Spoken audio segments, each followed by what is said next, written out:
جنگ کی ایک عظیم شخصیت جو کہ جنگ شہر کے سابقہ ایم پی اے بھی رہے، مولانا حق نواز جنگوی صاحب، ان کے لخت جگر صاحبزادہ محمد مسرور نواز جنگوی صاحب سے آپ تشریف لائیں اور اپنے خیالات کا اظہار فرمائیں۔ صاحبزادہ محمد مسرور نواز جنگوی صاحب۔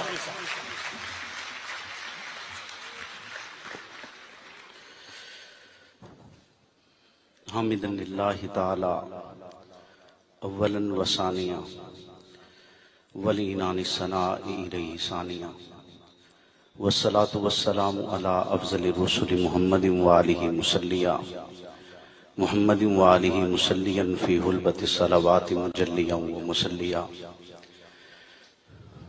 اما بعد فاعوذ باللہ من الشیطان الرجیم، بسم اللہ الرحمن الرحیم۔ محمد رسول اللہ والذین معه اشداء علی الکفار رحماء بینہم۔ قال النبی صلی اللہ علیہ وسلم لا یؤمن احدکم حتی اکون احب الیہ من والدہ وولدہ والناس اجمعین، او کما قال صدق اللہ وصدق رسولہ النبی الکریم۔ درود پاک پڑھ لیجیے۔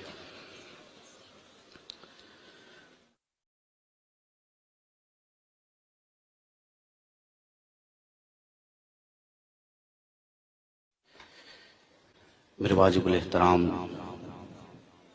دوستوں، بزرگوں، معززین علاقہ، بالخصوص صاحبزادہ علامہ حسن محی الدین صاحب دامت برکاتہ اور دیگر خانوادہ طریقت سے تعلق رکھنے والے دو خوبصورت شخصیات،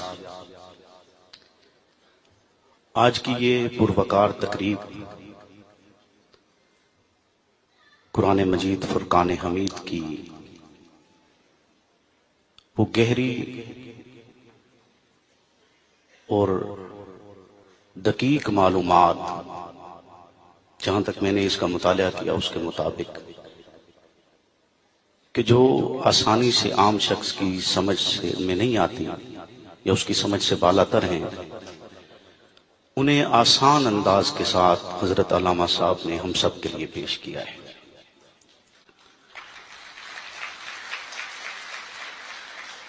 جنگ کی سرزمین بہت زرخیز سرزمین ہے، ایسی سرزمین ہے جس نے بہت سے نامور اور عظیم لوگوں کو پیدا کیا ہے، جن میں ایک عظیم نام حضرت علامہ ڈاکٹر طاہر القادری دامت فیوضہم کا ہے۔ اور میں یہ سمجھتا ہوں کہ ان کی جو تحقیقات ہیں، کتب ہیں، یا ان کے جو خطبات ہیں، آنے والے دور میں انہیں بطور حوالہ جات پیش کیا جائے گا۔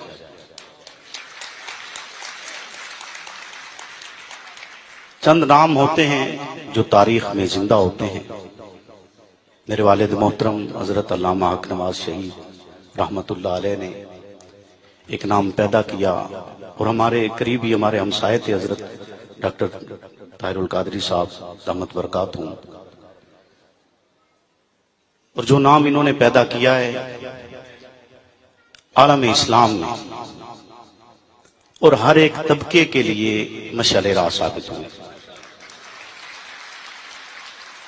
میں نے ان کے بے شمار خطبات کو سنا، ان کی کتب کو پڑھا بھی ہے۔ ان کا بالخصوص وہ خطاب جو انہوں نے 23 گھنٹوں پر مشتمل اصحاب رسول صلی اللہ علیہ وسلم کے لیے برطانیہ کی سرزمین پر کیا، وہ ایک لاجواب اور بہترین مجموعہ ہے۔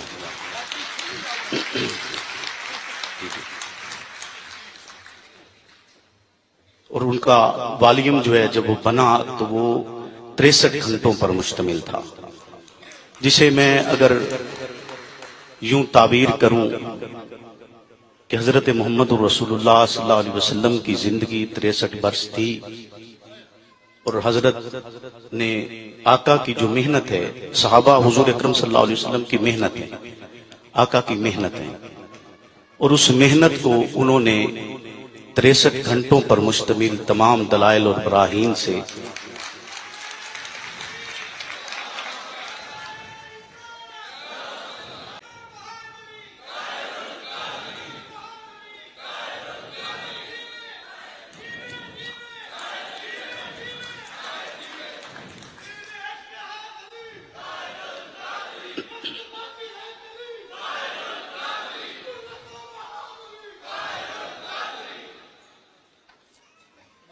ان کا وہ بیان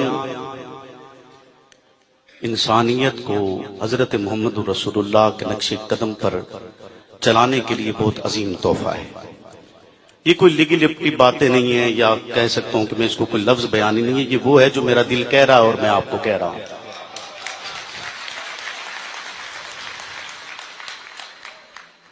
اور ایک بات میں ضرور درخواست کروں گا، اور میں انتہائی مشکور ہوں حضرت علامہ صاحب کے صاحبزادہ صاحب کا بھی، اور اس کے ساتھ ساتھ اس تحریک کا جو گلی گلی کریا کریا قرآن کے چراغ کو روشن کرنے پر گامزن ہے،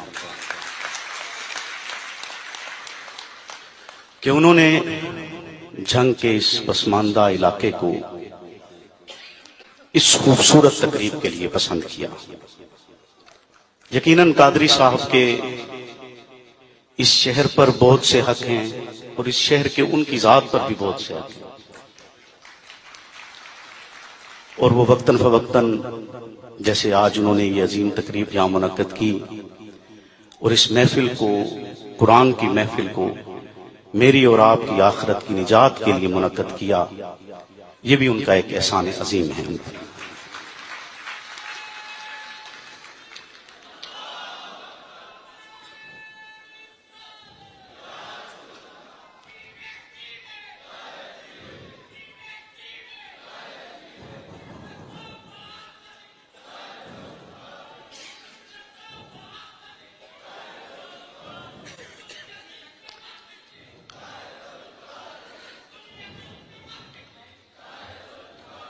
جنگ کی سرزمین، جیسے میں نے شروع میں کہا، کہ بہت سرخیز ہے۔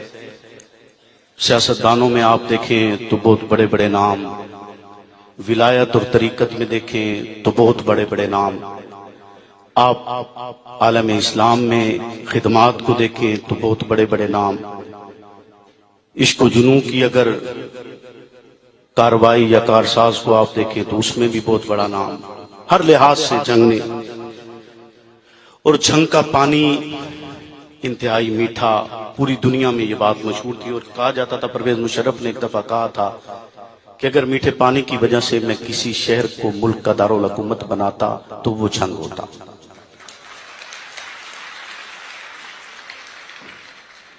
اور میں یہ سمجھتا ہوں کہ شاید یہ میٹھا پانی ان افراد کے طفیل تھا جنہوں نے عالم اسلام کے لیے خدمات سر انجام دی۔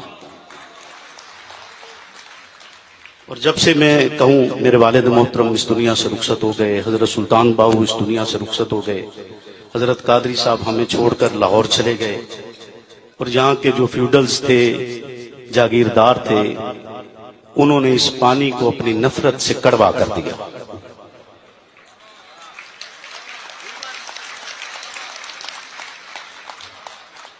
جب سرپرستی نہ رہے تو پھر ایسا ہو جاتا ہے۔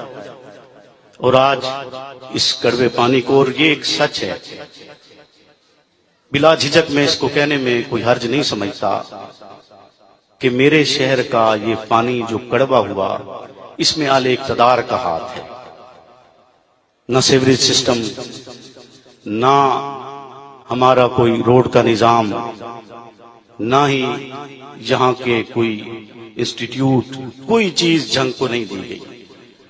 پتہ نہیں جب انسان اقتدار میں آتا ہے تو شاید اس کا ذہن کس طرف چلا جاتا ہے، مجھے یہ سمجھ نہیں آتی۔ اور آپ کہیں گے کہ آپ خود بھی تو رہے، ذہن میں آتا ہے۔ لیکن سچ یہ ہے کہ میں جنگ کے لیے جتنی کوشش کر سکتا تھا میں نے اپنی جان سے زیادہ کوشش کرنے کی پوری جدوجہد کی، اور کبھی انشاءاللہ یہ آج موقع نہیں ہے، کبھی موقع ملا تو میں آپ کو وہ رکاوٹیں ضرور بتلاؤں گا جو رکاوٹیں اس راستے میں حائل تھیں کہ جنگ ترقی نہ کرے، جنہوں نے اس بات پر مجبور کر دیا کہ سی ایم صاحب ملاقات ہی نہ کرے۔ ان کا شاید اپنا ایک ذوق تھا، وہ کبھی اور موقع پر جب سیاسی ہوگا۔ خیر میں دوبارہ مشکور بھی ہوں اور یہ درخواست بھی کرتا ہوں کہ جیسے آج آپ نے جنگ کو یاد رکھا، اسی طرح آنے والے دنوں میں بھی جنگ والوں کو آپ کی محبت کی، آپ کی سرپرستی کی اور آپ کے دیے ہوئے فیض کی بہت ضرورت ہے۔ آپ جنگ کو اسی طرح یاد رکھیے گا۔ وما علینا الا البلاغ المبین۔